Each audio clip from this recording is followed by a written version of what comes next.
a fantastic group in front of us to address a very challenging set of issues. I have to start with the foreign minister, with what was an extremely GZERO speech, especially at the end. I mean, I remember when that drone was caught some 6 meters away from Angela Merkel. A few years ago, she was on the stage, and I thought if it only had a weapon attached to it, that's the end of the chancellor. And if any of you have seen that video that shows the drones that are able to assassinate, it's chilling stuff. I guess I want to ask you, when you think about these technologies that are already getting out of the box, where it may be too late to control some of them, and we worry about other organizations or countries that would be less ethical than the use that we would apply as advanced industrial democracies. First of all, do you believe that there is capacity for a country like Japan to actually take true leadership on some of these issues? And also, do you think that, I mean, China is obviously one of the biggest challenges. Can the Japanese work with the Chinese, as opposed to just with like-minded countries in the West, to try to develop some constraints? We've heard about a Geneva Convention on AI. We've heard about all of these efforts, but so far they haven't come to much. What do you think could happen? Well, we have lived next to China for 2,000 years and more, and we've been dealing with them. So why can't we do it now? That'll be my answer. Whether we like it or not, we'll be next to China for next billions of years. So no choice but to work with them. And you know, if we're going to live next to each other, why don't we be friends rather than enemies? And the question is, how are we going to be good friends? As Prime Minister is going to visit Beijing soon. As are you. I am too. But at the same time, they are still trying to violate our territorial water. So I think we need to let China know there's an international order, and we have to live by this international order. If you violate it, you have to pay the cost. And I think if we could work together, it would be good for both of us. And as a second largest and third largest economy on this planet, there's a lot of opportunity if we can work together. So I'll be happy to take the responsibility. And now, after the World War II, the US has shouldered much of the responsibility to get this international order going. And I think the United States getting a little tired of that. And they wanted to get less on their shoulder. So someone else has to take up more responsibility. And we are ready to get more responsibility on our shoulder. And I think that is our duty to do that, as we have been developing in this international order. We have benefited so much from the international trade and international regime after the war. So I think Japan is ready to do that. Thank you very much. Kevin, I want to turn to you and ask, is China, in your view, on balance today, a constructive or a destructive force in the international order? How do you think the West is responding to it? Is it appropriate? The secret to answer any question from Ian Bremmer is never answer in the binary that he gives you. So let me explicitly avoid the question. I'm coming back. I just want to let you know. But I believe in being transparent about my deception. Is that Chinese? No, it's not. No. It's Australian. Okay. But it's along these lines. The key thing is that China is not a status quo power.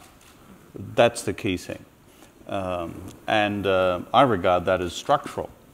That is, China has now got a critical mass in the global economy and a critical mass in the global military that it matters to its future relationship with the rest of the region and with the United States. Secondly, it has an ideational framework which is different from the post-war order in certain key respects.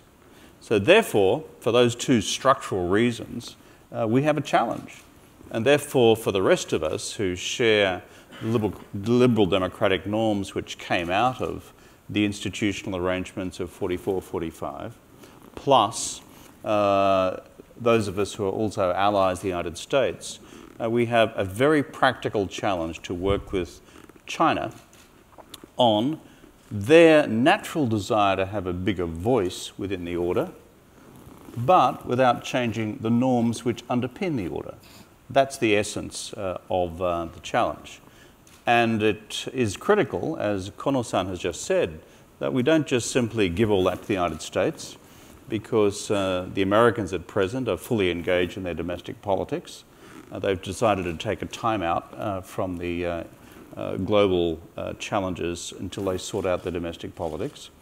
Countries like Japan, countries like India, and to some extent Australia, and certainly the Europeans, have a responsibility to not just say, it's your problem, Uncle Sam.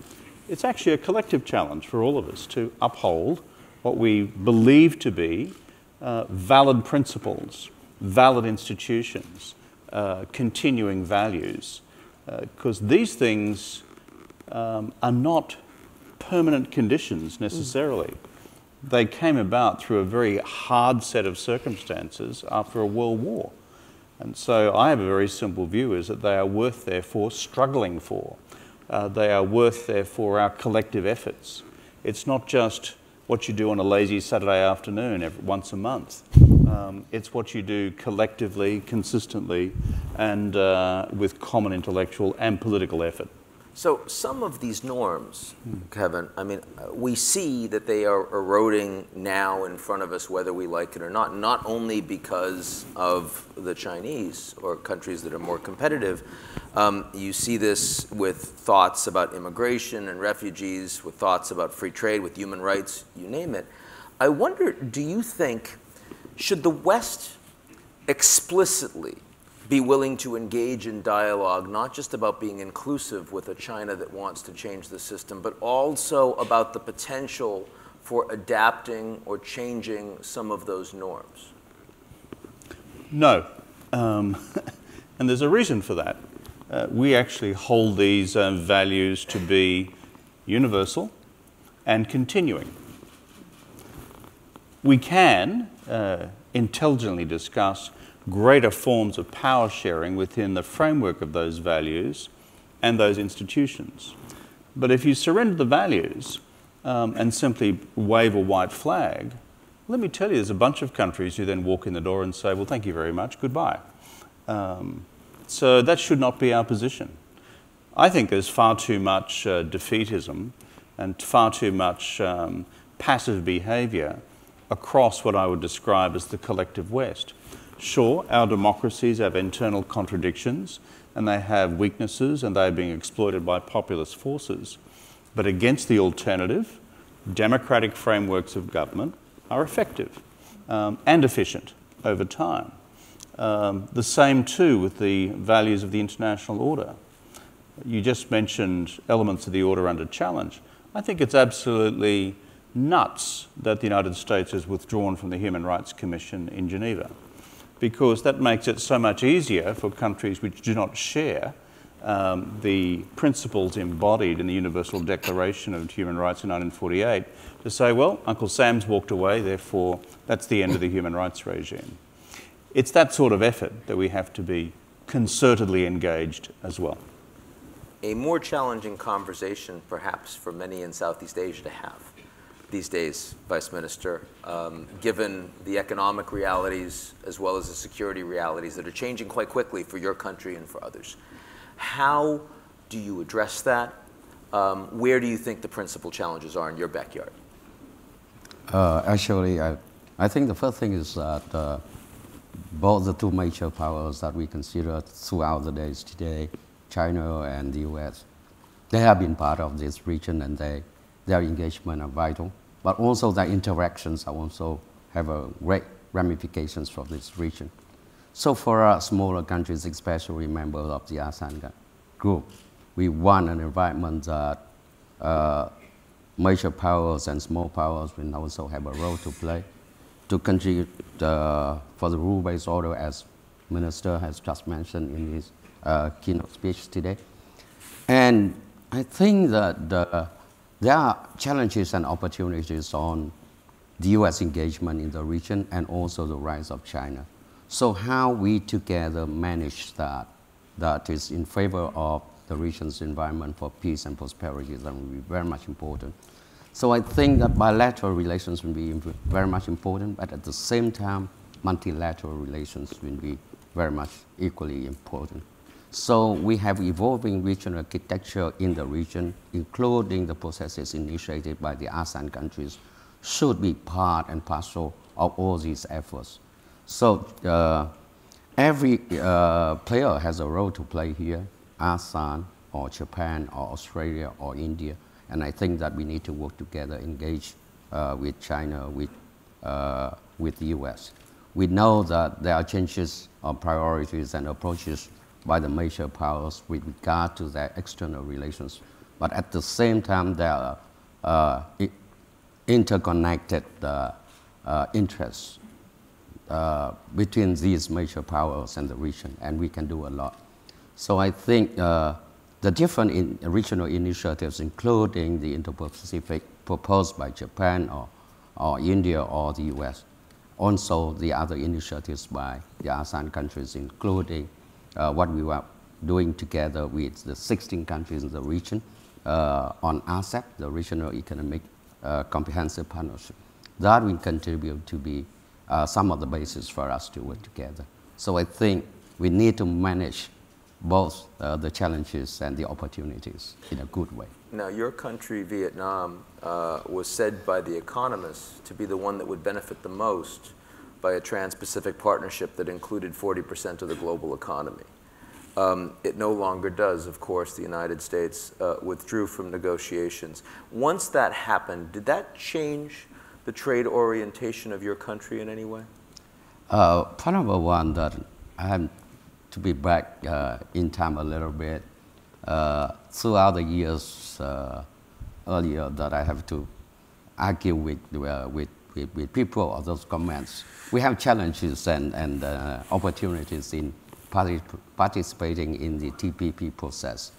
The challenge is that how we can come up and meet the criteria, which is very high, required by the TPP, so that we can have access to the opportunities that it may offer. And point number two is that Vietnam is in the process of economic reform and reform the business and investment environment in the country so that it can provide more incentives to private sectors and including also foreign investors. We have been doing with the Americans, with Australians, and especially with the Japanese. So this is for our interest that we are reforming ourselves to be good. So the TPP is a myth, but the efforts of the remaining countries for the CPTPP is very much an important part of the process that is in line with our policy, including for regional integration, including for domestic reform. So we thank all the countries for continuing and sustaining the efforts that has been done in the TPP process in another form, the CPTPP, and thank Japan's leading role in this one. So for us, we will continue our reform and regional integration. So, can I add a footnote sure, to Kevin, that? Sure. Just to back up what Vice Minister Pham has said, Abe-san needs a huge voice of thanks from across the region, frankly, for keeping the whole thing alive. I follow this closely. It's uniquely Japanese diplomacy, which took the TPP out of the fire and went blew all the flames out and kept it alive. So well done, my friend. It's a really important achievement. And it may go further, as the Minister said, if you link it with the Europeans, then we've got something substantial. But it's a really good example of Japanese diplomacy reaching beyond its traditional comfort zones and doing it really well. So I just wanted to add that to what the Minister said. So let me turn to Honda-san and let me ask you, so you represent here and run a large Western-based multilateral organization. Obviously, one of the most significant new things that has emerged on the geopolitical landscape in the past years has been the Belt and Road Initiative, the AIB. To what extent are these to be welcomed from your perspective? Are they explicitly or implicitly cooperative with what you are trying to accomplish at MIGA? Okay, well, Yuan, first of all, thank you very much for having me, and also thank you very much for a very interesting question. But first, I think I like to say it. The World Bank Group is not necessarily the Western-led organizations. We have, World Bank has 189 member countries. MIGA itself has 181 member countries. That's number one. Number two, not only the US, but Chinese government, of course Japanese government, Australia government, Vietnamese government, everybody's supporting us. One incident I have to kind of tell you right now is we asked capital increase. Not MIGA, but I think World Bank and IFC asked the capital increase as part of the senior management team of the World Bank Group. I also asked many different governments. First, I thought, this is a big challenge. But by the end of the day, surprisingly, many governments, including China, US, and Japan, everybody supporting us. So this is, I have to say, a lot of people saying like a multilateralism is disappearing. I don't think so. I think, of course, in a degree, a lot of people kind of have to look at more internal situation since the income disparity is happening. So therefore, I understand that. I think, as a policymaker, politician, you have to take care of everybody. So therefore, you really need to shift a little bit more geared toward the dealing with the national issue. Having said that, I think some percentage of the effort, including US government, is still actually going toward to support the multilateralism. So I still need to ask you the actual question. But before I do that, if we roll the tape back, I think I said Western-based as opposed to Western-led. Okay. In the way that, I mean, Interpol is Western-based. It's in Paris, but was Chinese, actually, led until very recently. But to go back to the question, which is to what extent these new things. Right, new things. I mean, an AIB, China will say, is not Chinese. It's global. It's transparent. Do you accept that? Do you accept that? I do. I do, for two reasons. First of all, I think China can just do this by themselves. They also have a bilateral aid system, such as China Development Bank, Sinosure, and so forth. But they decided to work with the other organizations, so therefore UK and Germany and everybody's in. In addition, number of the member countries has been increasing. And more importantly, they actually try to shifting their way, including environmental social integrity standard, to harmonize, to work with the rest of the world. So for those two reasons, I actually see there is a good hope. That's very useful to hear. Would you say the same about the Belt and Road Initiative? Belt and Road Initiative is not multilateral initiative. And then I'm terribly sorry, I think I really cannot really comment each country's specific strategy. So, Foreign Minister, you have just heard from the head of MIGA that the AIIB is a global organization. It's becoming more inclusive. It operates at a high standard. Almost all of the advanced industrial democracies are members, not Japan and the United States. I have recently heard rumors that Japan may be considering or reconsidering its position. Do you believe that to be the case? We'll see how AIIB will be operated. And if it meets the international standard, we could say it's a global organization. We'll see how it's going on. Belt and Road Initiative. But one that you would consider joining, potentially? Well, we'll see. We'll see what happens. If it's really an international organization, we might. The Belt and Road Initiative, I think it has addressed the issue of connectivity. And yes, there are great demand for capital to increase the connectivity through infrastructure. We are a little worried some of the project along the Belt and Road may not transparent or may not consider the financial situation of recipient countries. So Japan is insisting that infrastructure project has to meet the international standard in terms of transparency, economy of the life cycle, and we have to consider the financial situation of recipient countries. So it's a good, I think, way to address the global issue. But I think we need to work together to address those issues. Now, you heard from Kevin that the United States leaving the Human Rights Council, very problematic from his perspective, something they want to see done. But you also heard from Honda-san that actually the United States and its support of multilateralism has been significant from her perspective and continuing. If you could see one or two things different from the United States right now that you think are politically doable, that you think would be helpful to maintaining the level of international order that we all want, what would they be? Well, I think the first thing would be a WTO. We both, US and Japan, benefited greatly from WTO, and that's the core of the international trade system. And I think we need to work together. US, Europe, Japan are working within the framework of WTO to address the issue of e-commerce or digital economy. But at the same time,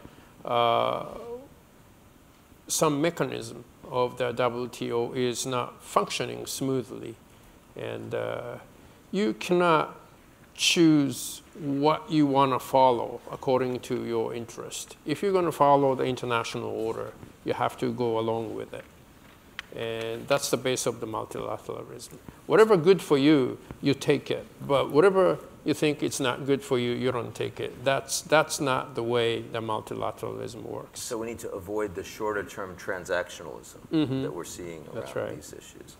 Kevin, let's go with a couple issues around the world. Kevin, I want to ask you one that I know you're close to, North Korea. To what extent do you think, there's certainly been a lot of movement on North Korea recently.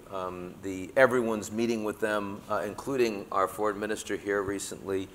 Talk about denuclearization, hard to imagine that happening anytime soon.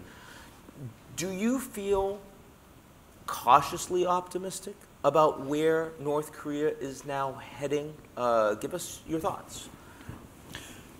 On balance, I still remain a little pessimistic.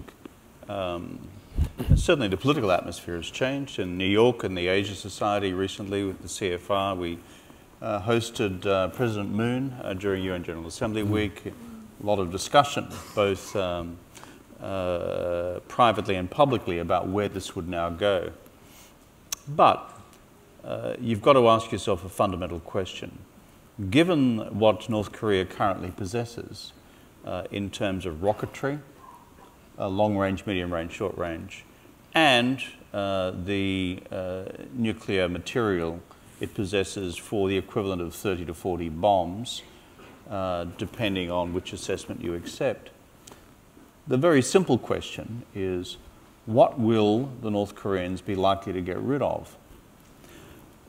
You hinted at it earlier on. Maybe their least developed rockets, which is the ICBM capabilities. And secondly, that's most directly relevant to Uncle Sam because of the reach. So what I fear, and I think you have intimated, is that we end up with a concession to the Americans on intercontinental missiles, but that the existing nuclear weapons material, which the North Koreans have, remains intact, in part, and that its short to medium range rocketry is retained. And if that's the case, we, the other democracies within East Asia, still have a problem, because that capacity to exercise foreign policy and political leverage continues to exist. And the final point is, but if in South Korea now we have a large political momentum developing in the direction of not just reconciliation with the North, but some form of almost confederation with the North, leaving the nuclear question to one side, then where that leaves us is with a growing gap between the position of the government in Seoul and the United States and its other regional allies.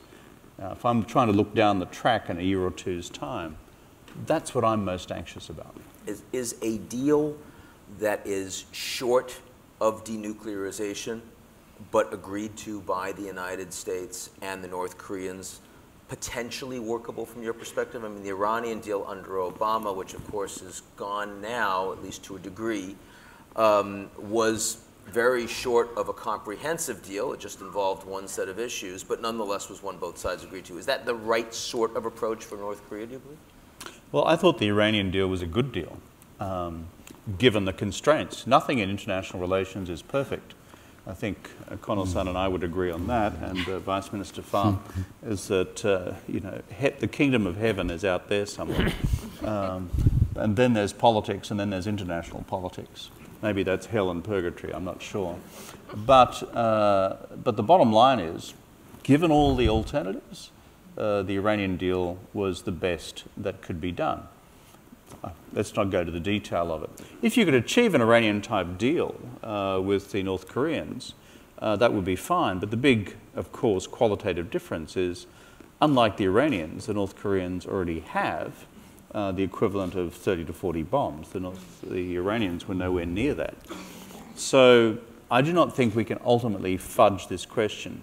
Can the rest of us in this region live with a North Korea with nuclear weapons and short to medium range missiles? Answer, from my perspective as an Australian, no. Answer, from your perspective as Foreign Minister of Japan? Of course not. Of course not. Nothing short. Nothing short of it. Absolutely. So, also Vice, now he's saying no. And you're farther away, but they can still hit you, so that's okay. It's a matter of principle. Talk to us about regional architecture. How well do you think ASEAN, it's large, it's a little unwieldy, countries have radically different standards, very different kinds of governments. How well do you think it is functioning? And is it a model for governance in other parts of the world that themselves are increasingly quite diverse? 2 points that I want to share here is, number one, any regional architecture, it needs to be in encouraging the voices of all players in the region, big or small. Point number 2, it can provide an environment for partnership to work together on issues of common concern. So I think the ASEAN countries have been working with other partners, including the US, China, and Japan, Australia, and others in building the processes that can be building blocks of a regional architecture later on. And it is not everything, but it is something that is acceptable by the players in the region. And point number 2, why in the absence of the definite architecture for this region, ASEAN provides a venue for an architecture to be evolving. And everybody has a say in that one. And another part of this one is we are in a region of Asia which is very, very diverse, as you mentioned. So we need to be bit by bit in creating a regional architecture. Let's see if in the absence of the regional processes that have been initiated by ASEAN and that have been supported by other countries, then we will see an a vacuum of values and environment of working together. So, but ASEAN cannot do it alone.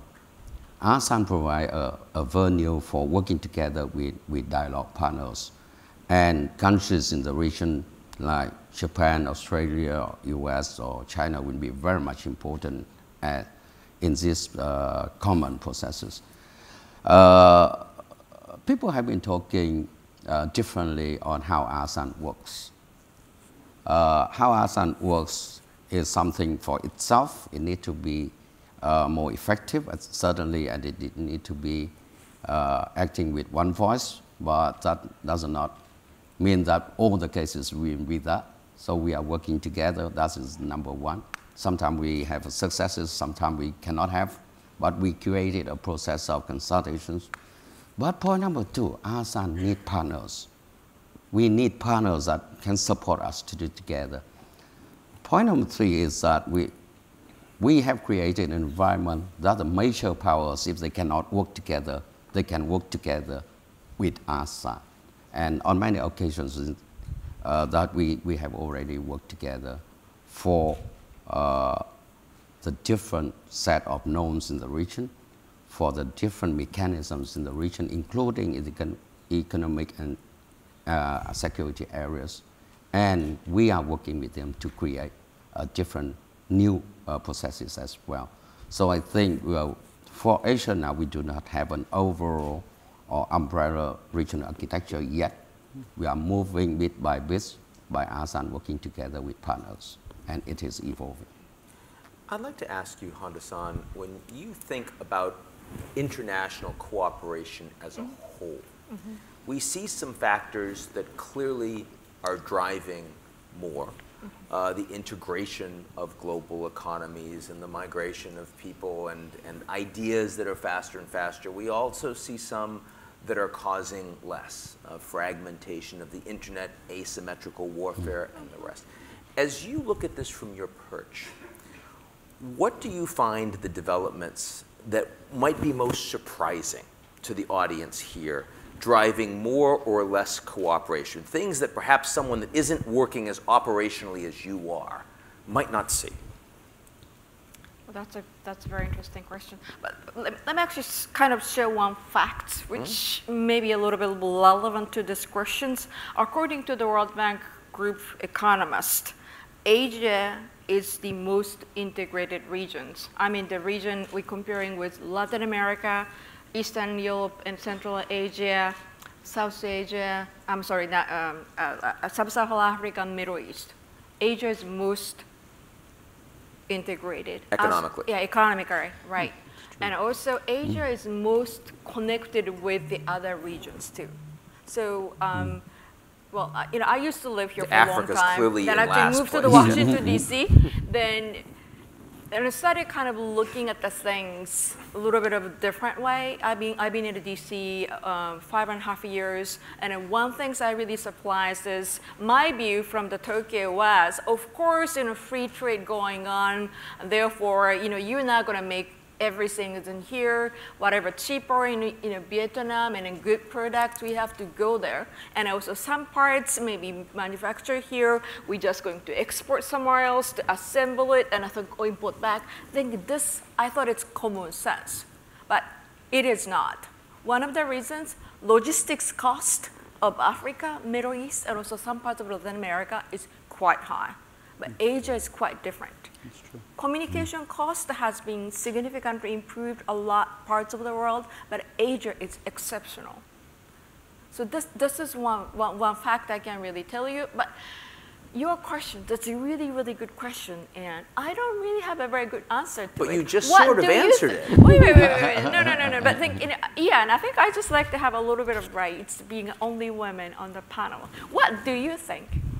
Well, look, I honestly believe that for you, Keiko should be the politician. for you saying that regionally we have radical differentiation, that Asia is leading in economic integration and other regions are lagging, might imply that more regional architecture, that's where we're going to see more successes. Global architecture is going to be much more problematic. I look at Africa, I don't see them trading within Africa. I see everybody trading from Africa outside. Where's the architecture? They need to build something like that. China's building some of it. China's building some, but are they building it within Africa, or are they building it from Africa to China, is the question. Both. Do you think that, are there lessons that you take away from Asian economic integration that are successful that you think can be applied to other parts of the world?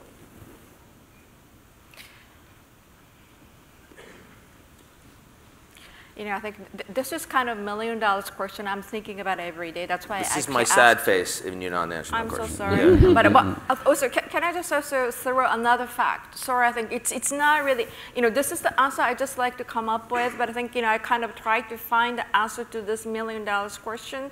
But one thing, I think I'm not a fact that I can throw. We have like 17,500 people in the World Bank Group, and there are a lot of interesting things coming up. One thing's coming up, it's Human Capital Index. This one we actually announced last week in Bali during the World Bank IMF meeting. This one is the index of 6 factors: expected years of school, harmonizing the score, learning adjusted years of the school, children under 5 not stunting, probability of to survive to 5, and adult survival ratio. Top 4 countries are in Asia. Singapore, Korea, Japan, and then this next one is a region, Hong Kong as a region. And the number 5 is the first country from Europe, it's Finland.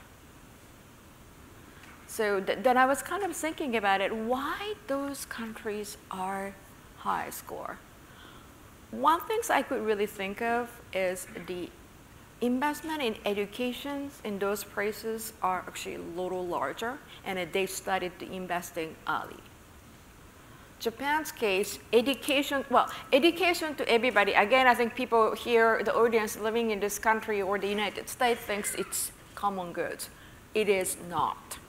But in Japan's case, I did a little bit of research to come to talk with you, Ian, last night, and which is I kind of dig the information when Japan started to have this education for all. That was 1872. It's about 145 years ago. That time, GDP per capita was about 25% of that of the United Kingdom. And 4 years after the Meiji Isshin, which is a major revolution, somebody in a leadership group thought about it. Gee, I think we got to invest our people, and then they declared for education for everybody, boys and girls. And then my understanding is Korean also kind of adopted something similar. My understanding is also Singapore one is similar. Unfortunately, I really don't know the Hong Kong system. I'm so sorry, I was so tired by the time I have to go to bed. But is this maybe affecting something? But I think Vice Minister, is Vietnam system is also the same? Are you investing more people? Or how are you saying something? Say no. Say no just for the hell of it. No, we cannot say no. You know, certainly, we reach on this regional 10% or 20%. On this regional question, and I understand, you know, World Bank can't answer policy questions like the sharp ones that you're throwing. I don't represent anybody, so I can say what I like. The regional question in terms of its impact on economic development is fascinating, I think, at 3 levels. As Kono-san said before, the existence of infrastructure and the existence of connectivity, the existence of the logistics is a precondition. Secondly, reasonably open trade and investment arrangements. And thirdly, not too much residual geopolitical risk. You get those things lined up, and then you actually produce major economic outcomes. I think one of the big case studies of how that's worked is let's call it the economic sub-regions of both Northeast Asia and Southeast Asia. Let's take Southeast Asia and the ASEANs. Everyone criticizes ASEAN these days. I'm a big supporter of ASEAN, given the history. Here you have 10 states which are largely at war with each other. Remember, Indonesia, Singapore, Malaysia to start with. Then it was against communist Indochina. And now it's one entity. And it's actually transformed the politics of Southeast Asia to a very large extent. Contrast that to the Middle East. You have no regional organization which brings together the Arabs, the Israelis, let alone the Iranians. If you look at connectivity... Well, and even the GCC is kind of broken, so yeah. Yeah, if you look at even the subgroupings like the GCC, but you go across that region, it is classic example of what happens in terms of non-economic integration in the absence of a political framework to try and make it happen. Now, the ASEAN miracle didn't happen in 1968 after they established ASEAN in 1967. It took about 20 years, frankly, to unfold. But it's a great case study of what can happen, and I think is applicable to other regions. So I think what this brings to my mind, both what Kevin just said and what Honda-san just said, is that in environments where you are expressing your power primarily through economics, development, integration, and the rest, the potential to actually not only sustainably build your economy, but also ensure better integration is higher. In that regard, I wonder if you think right decision for Abe to continue to move tax reform, economic issues, take the constitutional reform, building the military, push that onto the back burner. Does that make more sense for the Japanese in this part of the world? Well, I think right now economy matters to Asia and to Japan. And I think it makes sense to take up the economic issues up front and then tackle whatever we have. We could talk about constitution, we could talk about the politics, we could talk about whatever. But what matters is economy at the end of the day. And in order to get the economy going, we need to provide a good security. So we need to create a security system, and which we did with the United States. Prime Minister Yoshida decided to go along with the United States and the alliance, and that has been working very well for Japan. And that's why we could focus on the economy. And Asia with ASEAN and non-intervention policy of the ASEAN, they can focus on the economy. I mean, if you look at the Latin America, many of them have a democracy. And if you look at the ASEAN countries, well, some countries are under communist rule, some are under the military, some has democracy, some has monarchy. And whatever the political forms are in ASEAN, I think the connectivity and economic integration, that's what matters, I guess, at the end of the day. Certainly the US and Japan have maintained a very strong security relationship, and I haven't really seen that change despite the Trump becoming president. The economic ties, of course, have been a little bit more challenging over the past couple of years.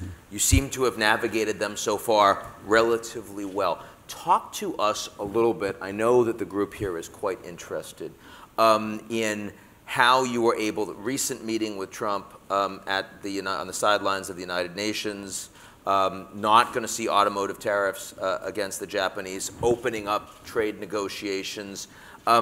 Where do you think that goes? How were you able to get that over the line? Do you actually see a meaningful new trade agreement coming soon between the US and Japan? Well, it's more like rulemaking by Japan and the United States for the new era. I mean, if you talk about US and Japan, yes, there is a trade deficit in US side. But if you put Japan and the Japanese companies in United States, because Japanese company in United States exports more than the amount of the trade deficit between two countries. So Japan and the Japanese company in US actually create a trade surplus for United States. And the best way to alleviate the problem between two countries is not the tariff, but to create a better environment for investment. So if Japan increase investment in the United States, that will create jobs and export out of the United States. And what we are trying to do is how we can create a better environment so that we can invest in the United States, they can invest in Japan. It's not just agreement on trade. And that's what we are talking about. And if we are successful, maybe we can create another layer on top of TPP. So, I mean, Trump is so frequently criticized as being someone who wants to break the rules. Do you think that on this, that it's appropriate for the Japanese to try to promote both the US and Japan presently as trying to actually make additional rules? I think so. The relationship between the US and Japan is not just the prime minister and the president are good golf buddies. You know, the president. Well, they are. Well, they are. Yes, that's right. They are, Golf and helps. they. What? Golf helps. Golf helps. I'm not a good golf player, unfortunately.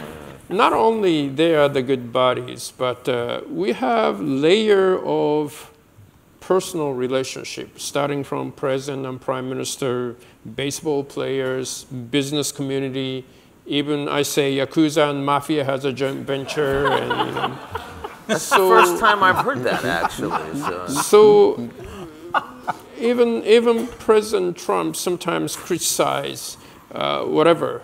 I think the base of this alliance is very strong and very lasting. So I have no worry about making any deals, making any negotiation with the United States for the future. Kevin, what do you think can be done to strengthen alliances, alignments among the West, especially in this part of the world? We heard about the pivot to Asia. We don't hear about it anymore. Now the big term is Indo-Pacific. Very exciting to be talking about bringing India in. Not a lot of people know exactly what that means. Where do you think the road for success for better integration for the West lies? Well, probably to get you to stop using the word West in Asia, because we're in the East. That's probably the first step to follow what Honda-san said. Over in this hemisphere, we don't use that term.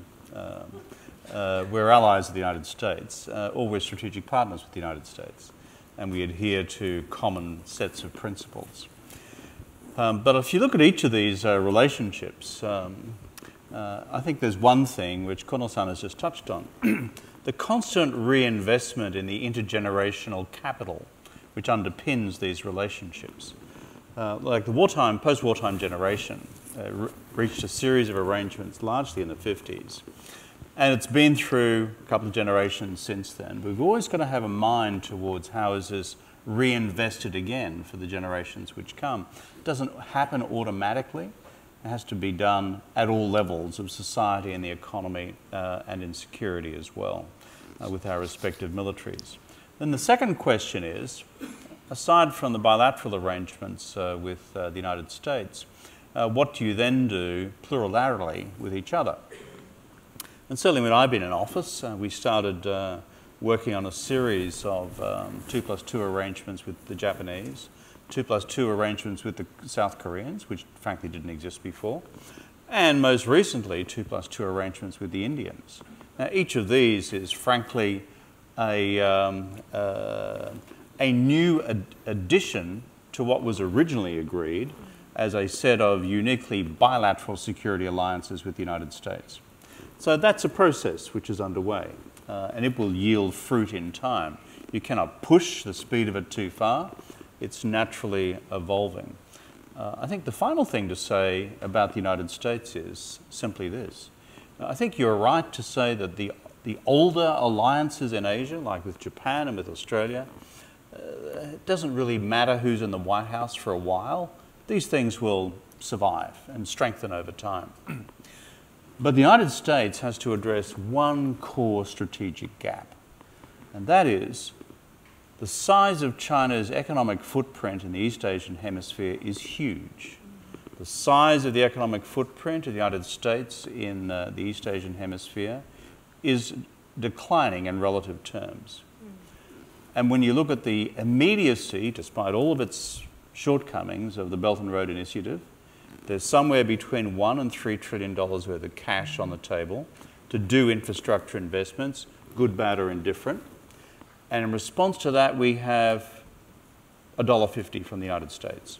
We have a capital replenishment of the World Bank. That's good. I was in Washington the other week talking to Kristalina Georgieva about the amount of that capital reinjection. But if you look at the total balance sheet available there to what is available, apparently, through the BRI, it's like this. That's before you get to the US bilateral measures. So if America's serious, put your money where your mouth is in terms of the future of America in Asia. Investment, trade, capital flows, but also public vehicles to answer the equivalent of what China's now doing at the BRI.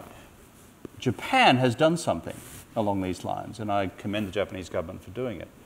But if you want real strengthening, it's to deal with your strategic weakness, which is the fact that the relative size of these economic footprints is now changing rapidly and changing fundamentally in China's favor. I mean, clearly the political willingness to write big checks from the United States outside on long-term strategic projects is de minimis from a public perspective. And that is clearly one of the big challenges, there's no question. Vice President Pence can deliver a speech about the new strategic competition with China. That's terrific. But Vice President Pence and the administration need to understand that it's not just speeches which change geoeconomics and geopolitics. We'll listen to the speech, we'll pay a lot of attention to it, but you've actually got to occupy that space. Vice Minister, I want to ask, this is kind of an interesting question for you, in the sense that you have a political system and an economic system in your country that's pretty radically different from that of the United States, Japan, and Australia. Also fought a pretty bloody war, the United States. And yet relations of your country with all of these nations is actually pretty functional. It's reasonably warm. It kind of works. Are there any lessons that you could draw from that that might be useful for this G0, that other countries might be able, perhaps some of ours, that might be able to take away? Certainly, there is a long history of our relationship with each major power in the region, especially the United States. But one lesson that I can say is that mutual interests together with mutual respect. But we need to find ways to overcome the gaps of the past so that we can look into the future for mutual interests. Sometimes we do not see mutual interests in any way, but it's a long story that we deal with different issues of the past so that we can develop more and more mutual interests. So, but we move up ourselves over the past 30 years or 40 years in our economic reform and also other aspects of the society reform as well. So we participate more in the regional and global context, including at the UN or at regional processes in the region. And we can be part of the TP process or now the CPTPP. So we need mutual interest and mutual respect within the context of developing bilateral relations. But at the same time, we have to move up ourselves. So, Honda-san, you heard that Kevin said that the Americans need to put up or shut up. If there was one place that they were going to put up economically that they're not right now that you think would make a meaningful difference, what is it? Well, I think in 2017, foreign direct investment cash inflow to developing countries is about 4.2 times of the ODA. So one great thing that the United States has right now is the strong private sector. And I mean, not only money, but they have private solutions. If they can leverage for the receiving side of the country, in these days, I think a lot of host governments are welcoming the private money. Then I think for them, private money is not that much different from the public money. So if U.S. government is going to promote and then navigate more U.S. private sector going into those countries, infrastructure, school, healthcare service, I think that makes a big difference. So before we close, to the foreign minister, one of the things that you said that I found most welcome, and I'm sure everyone in the room here did as well, was that you truly believe that Japan can play a much more significant leadership role today on the global stage. Next year, when we're here at the GZERO Summit, and hopefully you come back and address this, what is the thing that we can say that Japan has done that they haven't done yet that you believe will make a difference? I'll think about it until next year. Great. Should I leave him with that, Kevin? Is that okay? Well, my advice to Connell-san at the beginning of our discussion was never accept a Bremmer question unless you challenge it. So you can blame me for the minister's answer. Doesn't have to be one big thing. How about where's the area that you think the Japanese are going to make much more of a mark going forward? Well, as a foreign minister, if you look at the Japanese diplomacy, we don't have any military forces to use, and our ODA has been cut in half. So we have to use their real diplomatic power, whatever that is. Japan has been sort of hiding behind the United States, hiding behind the amount of ODA. We never seriously trying to engage in political dimension in global issues. And now we have to work naked. We don't have military, we don't have money. So we really have to engage in politics of this international community. And that's how we are training ourselves. And we are hosting G20 next year, and we're going to be participating in more of this international issues and see how much we can actually engage politically in those regional and international issues. That's something I'm trying right now. Thank you very much for that. We wish you luck. Thank you. And success. We need a lot of it. And we also, of course, thank you for saying you're going to come back here next year to tell us the answer to that question. That was very much appreciated. I'll take that as a commitment. Thank you so much to my panelists for such a wonderful tour de raison. And we will all see you in the other room. Please join me in giving them a hand. Thank you.